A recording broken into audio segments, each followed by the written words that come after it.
అందరికీ నమస్కారం. కూటమికి సారథ్యం వహించి విజయం సాధించినటువంటి చంద్రబాబు నాయుడు గారికి, అదేవిధంగా జనసేన పార్టీ అధ్యక్షులు పవన్ కళ్యాణ్ గారికి, బీజేపీ అధ్యక్షురాలు పురంధరేశ్వరి గారికి శుభాకాంక్షలు తెలియజేస్తున్నా. ముఖ్యంగా పవన్ కళ్యాణ్ గారు సుదీర్ఘ నిరీక్షణ తర్వాత ఎమ్మెల్యే కావడం, మంచి విజయాన్ని అందుకున్నటువంటి పవన్ కళ్యాణ్ గారికి నా హృదయపూర్వక శుభాకాంక్షలు తెలియజేస్తున్నా.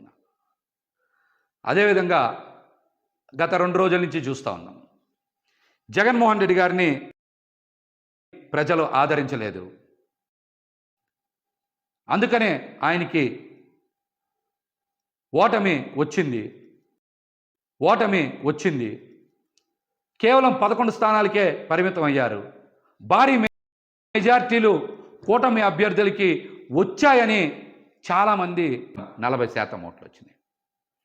అంటే ఈ రాష్ట్రంలో ఈ 2 ప్రధాన పార్టీలకి మధ్య ఉన్న వ్యత్యాసం కేవలం 5.5%. కేవలం 5.5% మాత్రమే. కానీ చాలామంది జగన్మోహన్ రెడ్డి గారికి ఏదో ప్రజల నుంచి ఆదరణ లభించలేదని మాట్లాడుతున్నారు. ఇది కరెక్ట్ కాదు. వైఎస్ఆర్సీపీ పార్టీ ఎలక్షనీరింగ్ చెయ్యకపోవడం వలన, నాయకుల మధ్య సమన్వయం లేకపోవడం వలన కేవలం 5,000 నుంచి 12-13,000 ఓట్ల వ్యత్యాసంతో 88 స్థానాల్ని కోల్పోయింది.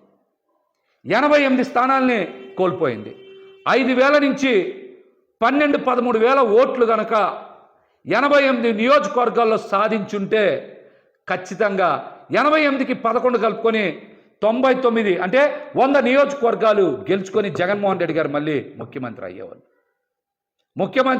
అయ్యేవారు. అదేవిధంగా ఇంకొక చిన్నది కనుక యాడ్ చేసుకుంటే, ఓట్ల వ్యత్యాసం కనుక యాడ్ చేసుకుంటే 4-5 వేల ఓట్ల నుంచి 13-14 వేలకి మరొక 3-4 వేల ఓట్లు కనుక కలుపుకుంటే, అంటే 18,000 ఓట్లు కనుక సాధించుంటే మరొక 31 స్థానాలు పెరిగాయి. అంటే 119 స్థానాల్లో వైఎస్ఆర్సీపీ పార్టీ గెలిచేది. ఇప్పుడున్న 11 స్థానాలు కూడా జత కలిస్తే 130 స్థానాలు అయ్యాయి. ఇది కేవలం ఎన్ని వేల ఓట్లు తేడా? 4,000 నుంచి 17,000 ఓట్లు తేడాతో వైఎస్ఆర్సీపీ పార్టీ వదిలేసుకున్నటువంటి స్థానాలు 119. ఈ 11 కూడా కలుపుకుంటే 130 స్థానాలు వచ్చాయి. అంటే వైఎస్ఆర్సీపీ పార్టీకి మరొక 10 లక్షల ఓట్లు పడుంటే జగన్మోహన్ రెడ్డి గారు రెండోసారి ముఖ్యమంత్రి అయ్యేవారు. కేవలం కూటమికి వైసీపీ పార్టీకి మధ్య వ్యత్యాసం, ప్రభుత్వ ఏర్పాటుకి వ్యత్యాసం కేవలం 10 లక్షల ఓట్లు మాత్రమే. కానీ దీన్ని భూతద్దంలో చూపించి విష ప్రచారం చేయాలని చూస్తూ ఉన్నారు. ఈ కుట్రలు ఎక్కువ రోజులు కొనసాగవని కూడా తెలియజేస్తా ఉన్నా. ఇక్కడ నాయకులు ఈరోజు బయటకు వచ్చి జగన్మోహన్ రెడ్డి గారినో లేకపోతే కొంతమందినో బాధ్యులను చేసి బయటకు వచ్చి మాట్లాడుతూ ఉన్నారు. ఇది సందర్భం కాదు. ఓటమి చెంది నిరాశలో ఉన్నటువంటి కేడర్కి, అదేవిధంగా మరొక మారు ముఖ్యమంత్రి అవుతారని ఆశించినటువంటి ప్రజలకి అండగా నిలవాల్సినటువంటి తరుణం. నాయకులు ఈ విషయాన్ని గ్రహించాలి. కార్యకర్తలకి, ప్రజలకి అండగా నిలవాలి.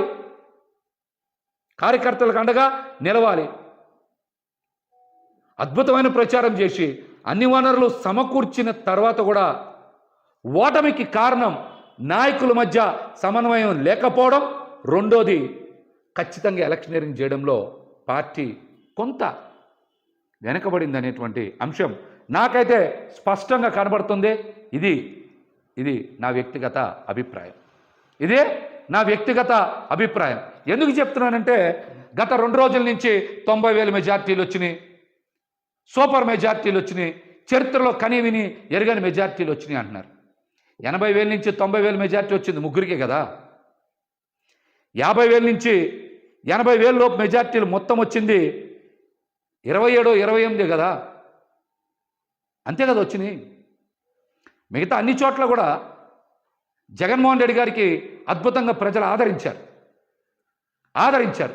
కానీ ఇక్కడే ప్రజలందరికీ ఒక అనుమానం కలుగుతుంది.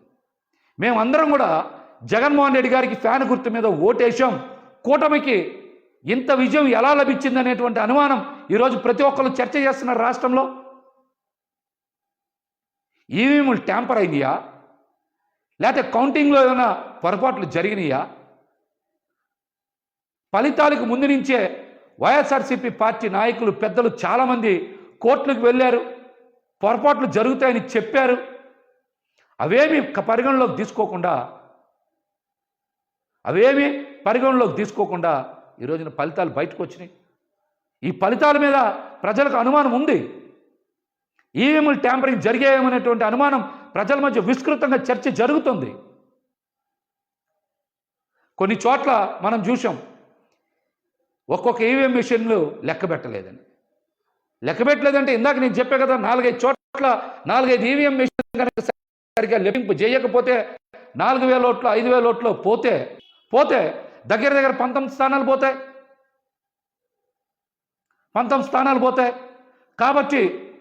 కాబట్టి ప్రజలకు అనుమానాలు ఉన్నాయి. దీని మీదనే అందరూ కూడా చర్చ కూడా చేసుకుంటున్నారన్న విషయం నేను ఈరోజు మాట్లాడాలనే మళ్ళీ మాట్లాడుతున్నా.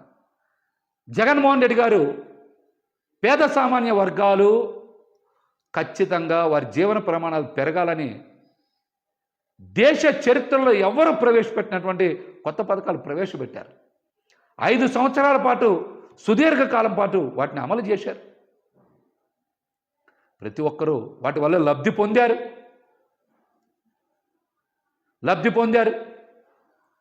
అందుకనే ఈరోజు రాష్ట్ర ప్రజలందరూ కూడా నివేరబోతూ ఉన్నారు.